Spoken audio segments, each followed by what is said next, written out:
And hello everyone, how is everyone doing? It is Peter Sam the Narrow Gauge Engine here, and welcome to the first episode of Rating the Railway series. Today, for the first episode, we're going to be looking at the first book and the last book, and we're going to be comparing them and seeing, was the last book an improvement? Did the series as a whole improve over time? Obviously, this will be more apparent as time goes on and we review more books, but today I just want to see from like the first book and the last book, was there like an improvement over that time? So let's get these bad boys out. We have Tramway Engines, which is the last book, and the 3 Railway Engines, which is the first book. Let's look at Tramway Engines later, as it is the last book of the series, and let's look at the 3 Railway Engines. The 3 Railway Engines, written in 1942 by the Reverend Audrey for his son Christopher when he suffered from the measles. It wasn't released until 1945. It was illustrated 3 times, first by Audrey, second by William Middleton, and then thirdly by C. Reginald Dalby. The stories include Edward's Day Out, Edward and Gordon, The Sad Story of Henry, and Edward, Gordon and Henry. So let's dissect each story and see how I feel about them. So Edward's Day Out is the first story of this book. Alright, I've popped the book up there so you can see both the pages. See what it looks like. Edward's Day Out is really just that baseline story. It sets us up for our main character Edward and shows us a bit about the railway and what life is like for him. But I've got to say, nothing really happens. There's not much of a plot. It's just an engine taking a train and feeling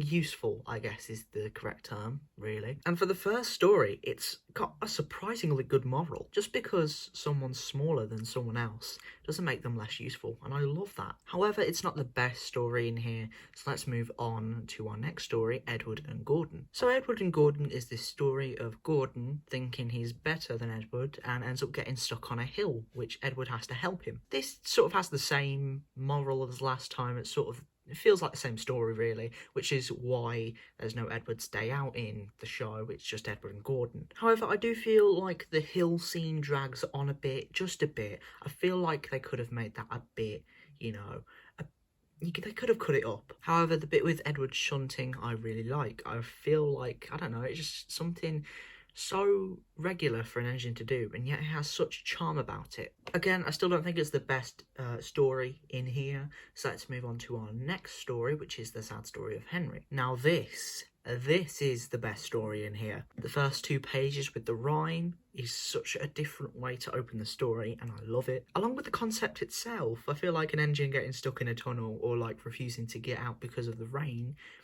while you never really expect something like that. It works. However, this story does fall flat at the point where we get to the tunnel, which is where the majority of the episode plays out.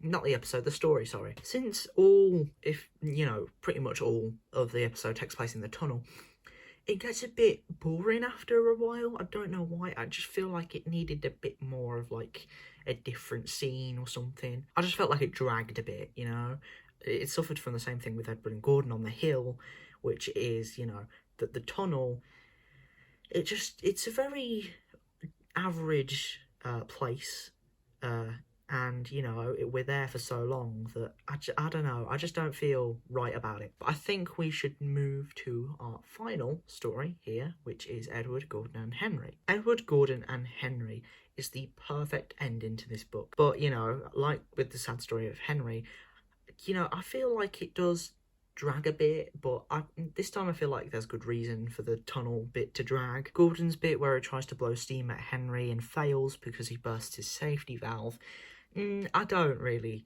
particularly like that bit. However, it was needed so that, Edward and Henry, our 2 sort of heroes, could, pull the train to safety at the station. However, there's one major problem with this story, and that is the fact that Henry is painted blue at the end. This is the start of the confusion that everyone feels when looking at, illustrations and thinking, is that Gordon or is that Henry? This problem would be later solved when Henry would get a new boiler and go back to his green livery. I think it just barely misses out on the top spot the top story.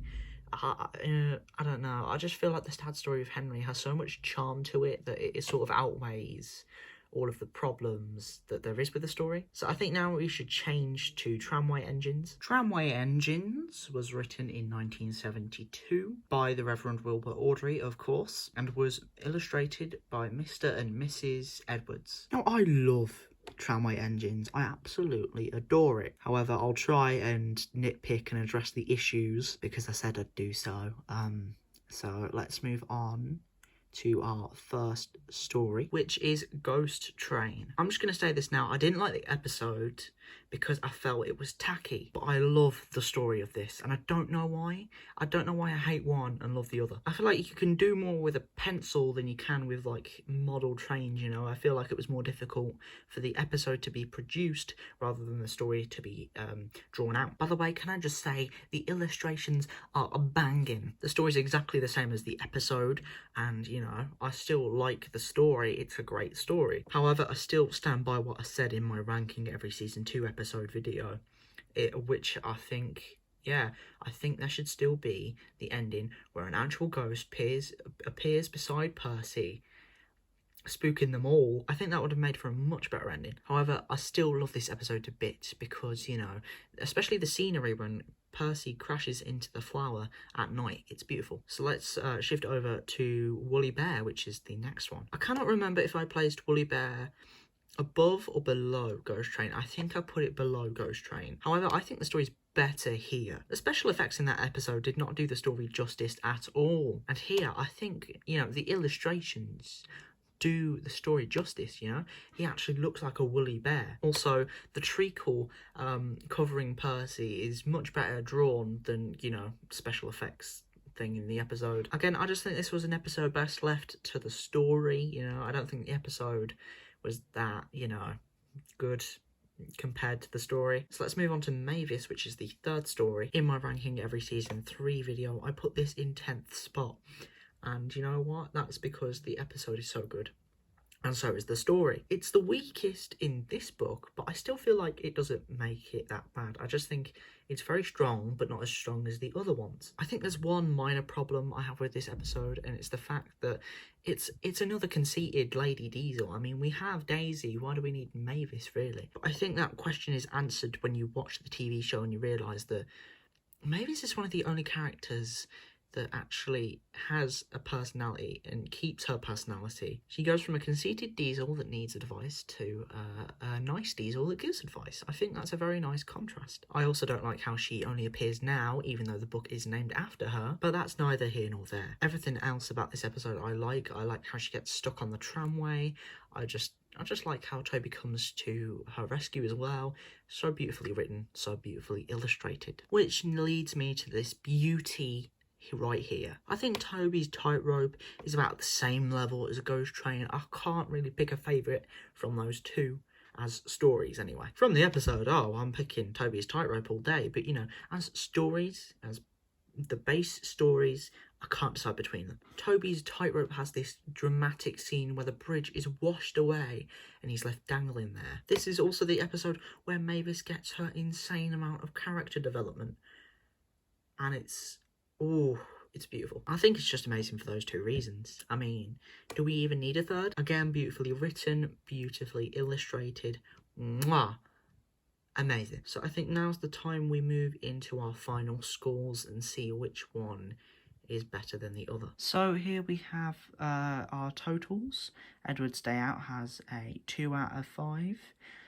Edward and Gordon has a 2.5 out of 5. The Sad Story of Henry has a 3 out of 5.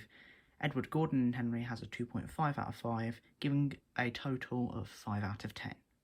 Tramway Engines, however, Ghost Train has 4.5 out of 5, Woolly Bear has 4 out of 5, Mavis has 3.5 out of 5, Toby's Tightrope has 4.5 out of 5, giving a total of 8.25 out of 10. So which one's better? Well, it's obviously Tramway Engines. A great set of 4 stories that will leave you feeling either horrified at the fact that an engine's almost fell into the water and another one's a ghost, or full of action and suspense. However, I still recommend that you read the first one too, because then you can see how far we've come in the book standards. So that's it for now, and thank you all so much for watching, and I'll see you later. Bye bye.